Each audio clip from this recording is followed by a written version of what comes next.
Welcome back, credit union community. Here's what we're covering today. First, 52% of credit union CEOs will retire or transition in the next 6 years, but only 11% of executives worldwide feel confident in their leadership pipeline. Next up, credit unions keep pouring money into technology projects and calling it innovation. But a former PSCU CEO argues that credit unions are ignoring the one thing that actually sets them apart. And finally, some credit unions are putting term limits on their boards. They say it creates urgency and discipline, but what happens when you're forced to lose the directors who actually know what's going on?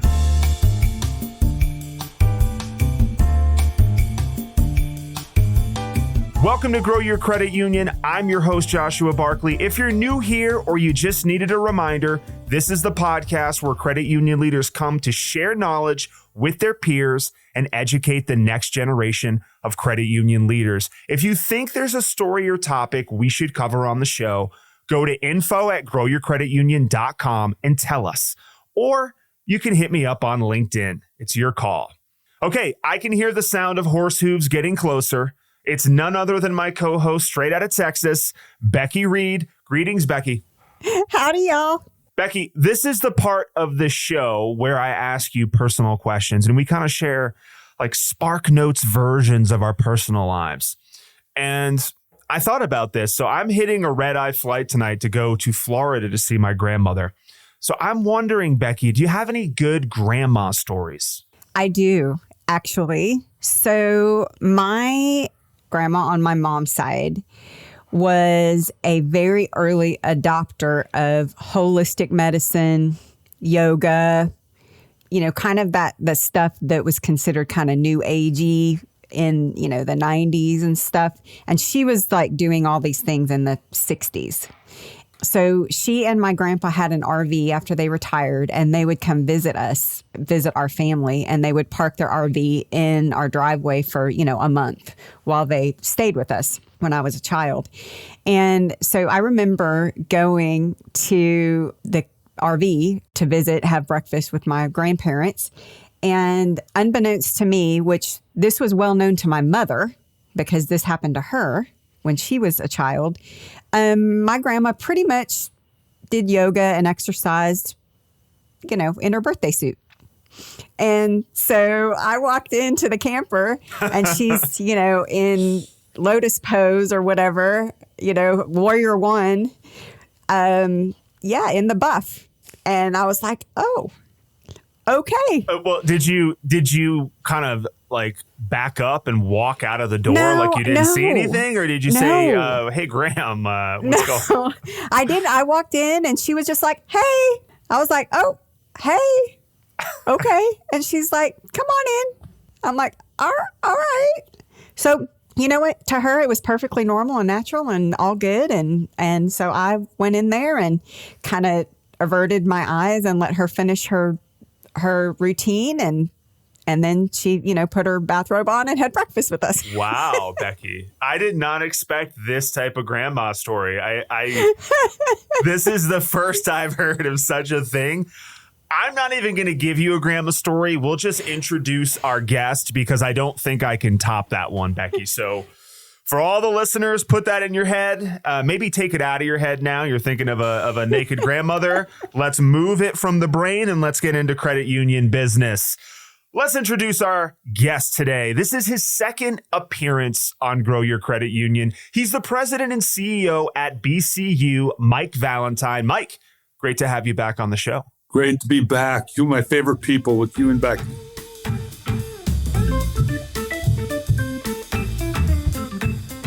Here's a stat that should worry every credit union board. 52% of credit union CEOs will retire or transition in the next 6 years, according to a study from Filene Research Group. But here's what I think is the bigger problem, Becky and Mike. Only 11% of executives worldwide feel confident in their leadership pipeline, according to DDI's Global Leadership Forecast. So we've got a lot of credit union leaders who will be exiting the industry and not enough up-and-coming leaders to replace them. What I found interesting, Mike, when I researched you, under your leadership at BCU, you've had 6 people who have gone on to become CEOs at other credit unions and CUSOs. So it does seem like you might know a thing or two about developing talent. My question, Mike, what are you doing differently that most credit unions are missing when it comes to developing future leaders? You know, Josh, I think if you think of the big picture of credit union issues, I think this is in the forefront. I think what's interesting, Josh, is we call the alumni club of BCU. So, Josh, it's not 6, it's 18 that have come out of BCU to go run credit unions, CUSOs, and all that in the marketplace. It's hiring the right people, but it's also taking the time to develop them, and put them in different situations and be okay with goodbye, because they're good with that. At BCU, we are really, really diligent and purposeful in trying to give them more skills than they had when they came in, but also they got to be willing to do that. That's another thing that I think I worry in our marketplace right now. Who wants to step up, Josh? Who's really willing to do that? To me, that's the deal that I think about now. And as I think of your 52%, I'm definitely in that with the 6 years left. I look at that and I say, boy, I want our credit union, hopefully, to have somebody from internal for the board to look at. Not only one, but my goal is always to have 2 to 3 people that they should do it. And all credit union CEOs, one of the first things that I think is one of our most important things for a board, by the way, first of all, I go to a board, is have a robust succession process. And ours has had one for many, many years. What that then does is, how is that discipline pushed down into the credit union? And our leadership program, has the same thing, Josh. And when I was made CEO back in 1994, that was the first thing that we really put forth together. We hired the CHRO, Lisa Barron. She's been with me since that time. And one of the first things we tasked ourselves with was finding a great management development. We call it an organizational talent management process for us. So I'm all in on it, Josh. I'm a big believer. And I think it's where we fall short so many times. Now, sometimes you got to go outside, Josh, and I respect that. But boy, you got to have some internal people that can possibly do that job. I think it's really important. And Mike, just really quick to double down on this organizational management team, you said you guys developed that when you started as CEO in 1994? Right. And talk to me a little bit about what that unit actually does in the day-to-day to help kind of develop talent. What was the philosophy behind that? First, what we do is we look at everybody that has a development plan. That's A. Then B, nowadays we use a 9-box. You look at potential, on one side, and you look at results on the other side, performance. And we look at people on an annual basis, Josh, and we go through a process.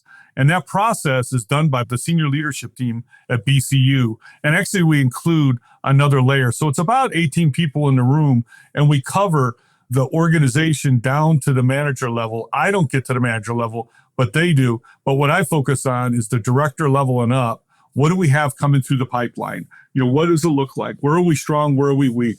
We identify critical jobs that are important. We also look at jobs that can be rotated, Josh, that we can give some people some different experience, doing different things within the organization. Where can we do that? And it's an annual process, and it's not Hunger Games, but it's a lot to do with, hey, is Josh stepping up? Is he moving forward? And I'm not saying we need all superstars. We don't, Josh. What we need is a handful of people that are driving, but you're also going to have those steady performers that get the job done every single day. You need that.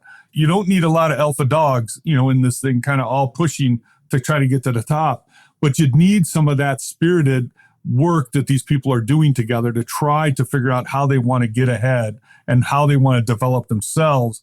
And a lot of them, honestly, Josh, when you hire them, I'll never forget my favorite interview. And thank God, Josh, it worked. This is back in 1984. I interviewed with Rex Johnson. Rex was the then CEO. And Rex was a character, to say the least. God bless him. He's done so much for me in my career. But we're at the end of the interview, Josh, and Rex is like, it's that coin question. Hey, do you have any questions, Mike? And I don't know what got into me. I was probably 25 years old. And I go, how long are you going to be here? And he goes, why? Well, I'd be interested in your job. And he was awesome. He looked at me. He got up from his desk, walked me to the door, and said, "We're done. Thanks, Mike." And I'm like, oh my God, I blew this thing. And then he made me wait a couple of days. And he called me, he goes, "Hey, how'd that feel, hotshot? You're in. I'm hiring you," which is great. But I think I was playing a little Russian roulette on that one, Josh. And thank God it worked out because I'm here 41 years later. Becky, we got a lot to unpack here. We got a lot of credit union leaders that are about to retire. We don't have as many coming in as we need. Take that where you want to take that, Becky. What are your thoughts? Well, first of all, I always want to point out the alarmist nature of the headlines. And I can tell you that since I have worked in credit unions for 30 years, every single year, every conference, we talk about the leadership gap and all these people are retiring and there's nobody to replace them and blah, blah, blah. So in my time, right, when I was a younger, less experienced credit union employee, all I heard was the baby boomers are all retiring. There's going to be 50% of CEOs will be gone in the next year. I mean, it never. So when you quoted that, I was like, okay, this is just same stuff, different day, right? And what I found, right, because I was an ambitious person, just like Mike talked about, which that's awesome with Rex. I can't imagine what a cool story that is. But yeah, I was ambitious. I wanted to be a CEO. I wanted to move up in my organization. And I was impatient, right? So I was like, yay, 50% of CEOs are going to be retiring in the next 10 years. That's a great opportunity for me, right? And then I would get frustrated because 50% of CEOs that I knew weren't retiring. That's not what happened in the 10 years that I experienced. And so, I don't know. It's a little bit of an alarmist comment. I think the more telling comment is that globally, leaders don't feel like their pipeline is strong enough to replace them. And I love what Mike talked about at his organization, even putting people in different roles, rotating them throughout the organization to give them different exposure to different things, right? And not everybody wants to be a CEO. And I don't recommend everybody is a CEO. Some folks might be a VP or an EVP or even a department leader, and that's perfectly acceptable. So I always talk about that there's 3 levels of employees, right? You have the employees that aren't going to stay, right? Because they're not meeting expectations. So those are out. So then the 2 that you have left that are meeting expectations and stay, you have those that I call rocks. Those are foundational employees. Those are employees that day in, day out, you can rely on them to do their job. And you need those people in your organization.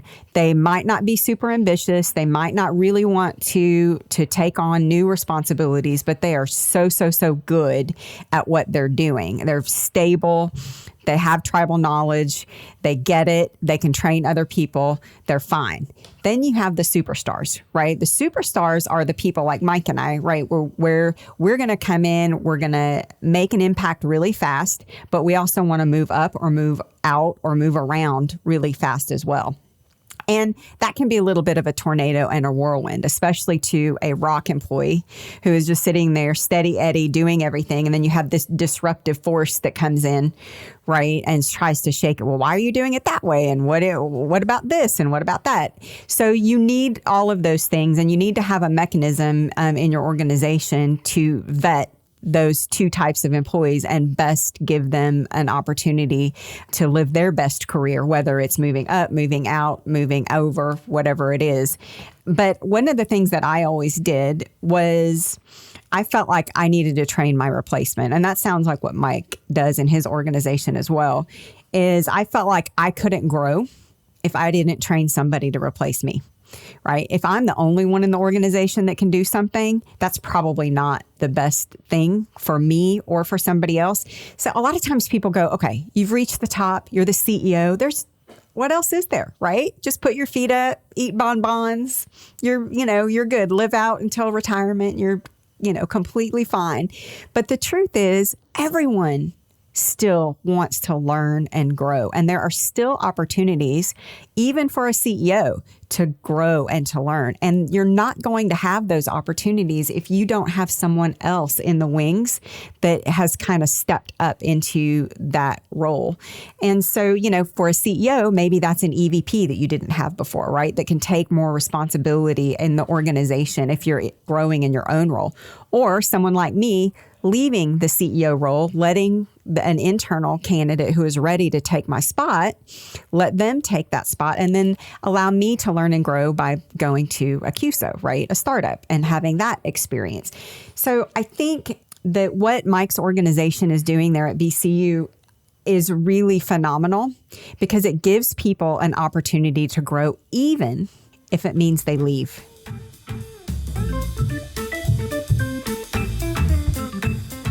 What if credit unions are innovating in all the wrong places?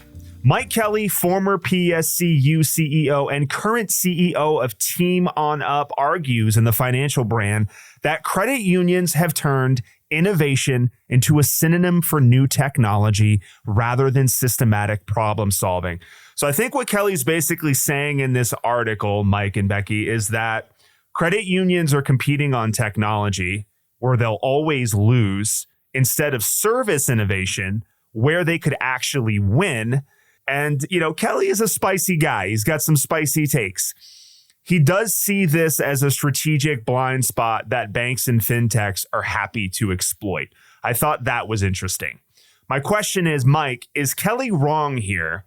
Or are credit union leaders genuinely confusing technology projects with real innovation and strategy? It's funny, Josh. So I know Mike really well. And I do think sometimes we get enamored with, hey, we're working with AI and we're driving change. I think of my buddy Becky with what they're talking about with stablecoin. That's different. I agree 100%. Where credit unions must differentiate themselves is in their personality. And their personality is their people. And to me, the greatest marriage I can find, Josh, is if we can pull the whole AI and feel of the credit union, bring it through some of that and still have the human touch to this thing. And I think there's a guy in the market, Avery AI, Blesson Abram, that's kind of doing some cool stuff with some of this stuff. But I think Mike's headed to the right path. And I think we need to differentiate ourselves by our own personalities. Becky, what do you think about Mike's take? Mike doesn't use toothpicks. He uses jalapeno peppers. That guy, he loves to drop spicy takes, Becky. So what are we thinking? He's saying that we're confusing innovation for just new tech. What do you think about that? And I know Mike, and he and I have gone back and forth on some of his spicy LinkedIn posts because I tend to gravitate to spicy as well.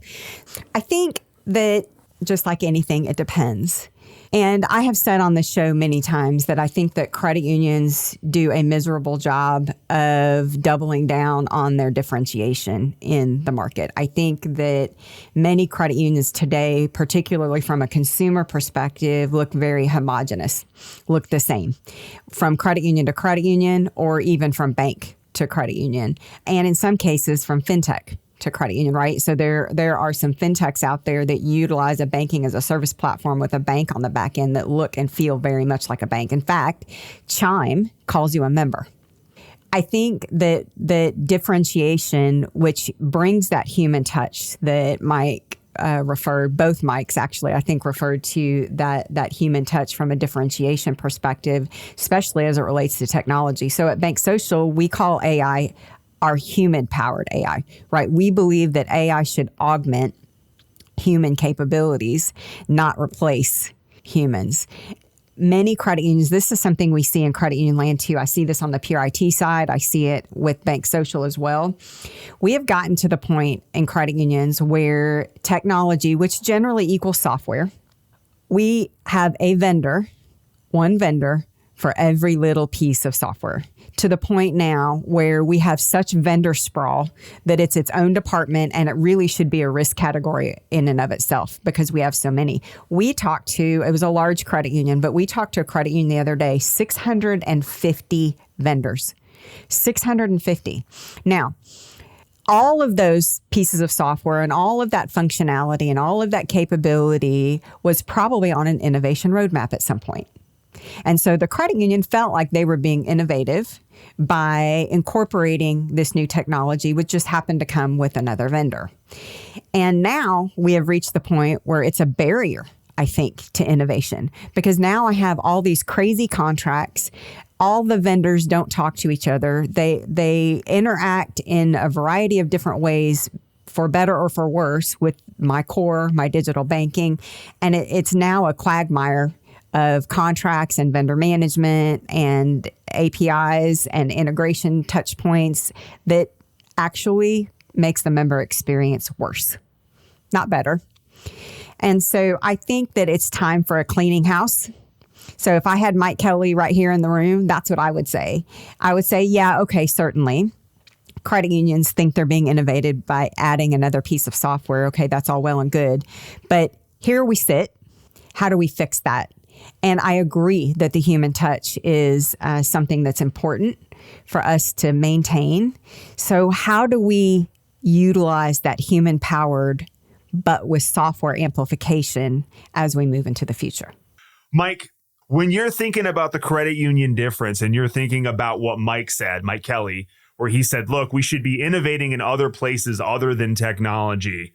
What do you specifically think that should be, I guess? I guess I'm redirecting the question to, if Mike is correct and the technology buying that we're doing is overbloated and we need to pull back and think about the human element, what does that mean to you? You know, first of all, I don't like to agree with Mike, but I would say to you, Josh, you know, as I think about it, and this is a great question, and I'll take it in the way of relationships. And how are you innovating and how you do business, you know, whether it's the member. And for us, we're a big seg-based credit union. And we have the likes of a Target, for instance, corporate, 400,000 employees. We are inserted into their human resource department like daily, talking to them. Where do you have pain? Where do you need help? Where would you need a partner? Well, we got a problem with 401k loans. Our employees are taking too many. Can you come up with a product to do this? I go over to HCA, Hospital Corporation America, and they say, our nurses, we need to find a better deal for our nurses. Can you innovate and find a way to make loans available to them at a lesser interest rate and give them time once they graduate? So I would say, probably not the best answer, Josh. It's in relationships. We've got to, credit unions can't lose their way with that. And it all ties back to the human touch. But I'm going to give a kudo to Becky. I love the human AI to that, Becky. I'm stealing that baby. That one's going to work Monday. Okay. I love that because all the buzz right now, Josh, AI this, do this, try this, do this. And the other thing that I got to call out and circle back, because I am so with you, and I'm so ashamed to say to you, Becky, I think last time we looked, we have 450 partners, you know, way too many. And I tell you, the greatest line I get as a CEO, Mike, we need to be different. You know, they can't do that. I call bullshit on that. We can do different things with partners. Our problem is we got to go deeper into that. Once you find a partner, you got to work that partner and understand that partner and work together to get this. It's so easy to run off and go to and get a new partner and go, oh, they do it. And next thing you know, like Becky says, you're sitting here and you talk about cybersecurity nightmares. Oh my God, Josh, not to mention contracts.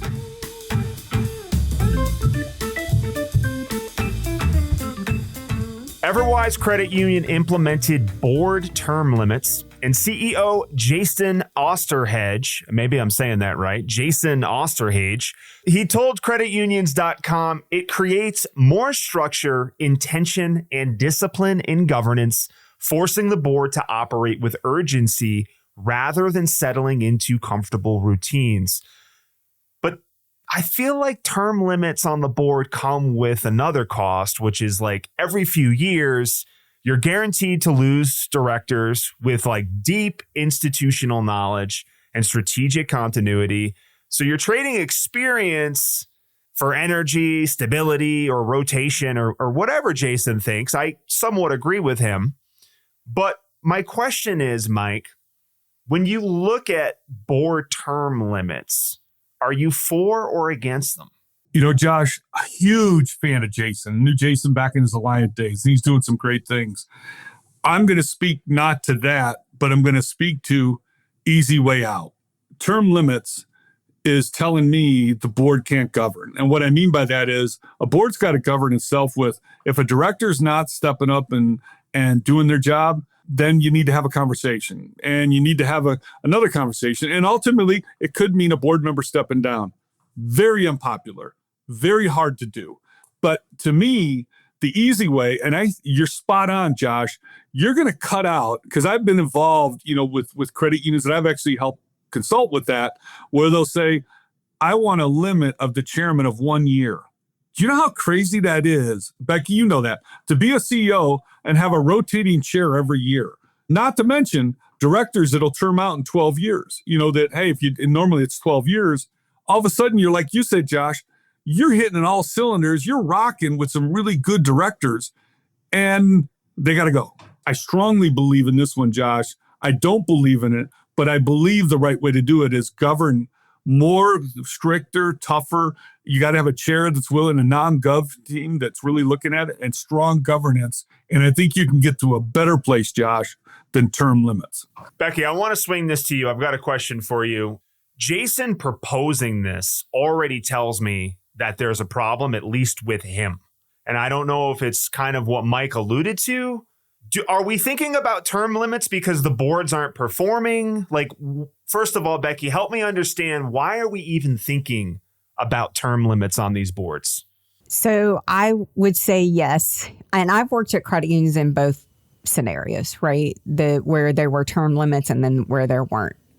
Certainly, I've worked with and known a ton of credit unions with a lot of different board engagement. I would say, as an industry, I'm going to speak in generalities here, but I think as an industry, I agree with Mike that most boards do not govern themselves well. Some of that is evidenced in the merger activity that we're seeing, right? The boards, they are no longer functioning in a way that is healthy for whatever reason, and they throw in the towel. Oh, we can't find new board members. Oh, we can't find a new CEO. Oh, we can't scale. We can't make money. Oh, we can't, whatever, right? Those are hard things. I'm not saying that the challenges that we face today as credit unions aren't hard, because they are. There are challenges out there that are tough. But throwing in the towel and just saying we merge, sometimes that is the best option. Sometimes it's giving up. And so, I think what has been identified is a problem in our industry. The same thing about paying board members, right? We go through this also in our industry, right? If you pay for board members, if you allow them to get a salary, then they're going to be more engaged. They're going to be a better governance models, right? Kind of like what you see in a public company. People get paid. They have more skin in the game. I don't think that's true. I don't. You pay me. You don't pay me. I don't think that I'm a better board member whether you pay me or not. There's a lot of board members that care a heck of a lot about the financial cooperative and the membership that do it on a voluntary basis. So, is it a problem in the industry, board governance? Yes, that's what I think that this solution is pointing to. That's the symptom. Mike, you nodded your head profusely when she talked about board governance. So in your experience, obviously, you're not going to throw your board under the bus here, but have you experienced kind of what Becky has said, where maybe the board isn't really shaping up the way they need to be? Yeah, absolutely. I can speak from also experience too. I sat on the Valera board for 15 years, and I'm sitting currently on the True Stage board. In fact, my term limit's coming up in a year. I tell you, watching good governance, to Becky's point, Valera, True Stage do an amazing job. But Josh, it didn't happen overnight. It was a lot of work that the board had to do. And here's where the CEO can get in crosshairs. Stay out of it. You let them manage it, let them figure it out. You may have input if you have a whisper in, maybe the chairman, you can have some conversations, how you feel, but there's nothing good can happen in that. And I can also tell you, even in my own, and remember, Josh, my gosh, I've been I've been in with the credit union over 40 years, CEO for 32, and our board is completely turned over once, twice now, and I will say, and I think they would say, it's gotten better each time because we've tightened up on some of the things we're looking for. We did the matrix, of we want a technology person, a marketing person, an HR person, diversity of thought, diversity, of color. And I tell you, what we are today, what we were when I started, oh my God, 10 white dudes sitting in a room and all finance people. And it's like, hey, we did fine, but we're doing much better now when we've kind of pushed ourselves to that. Yes, I've seen good and I've seen bad. And I like good much better, Josh.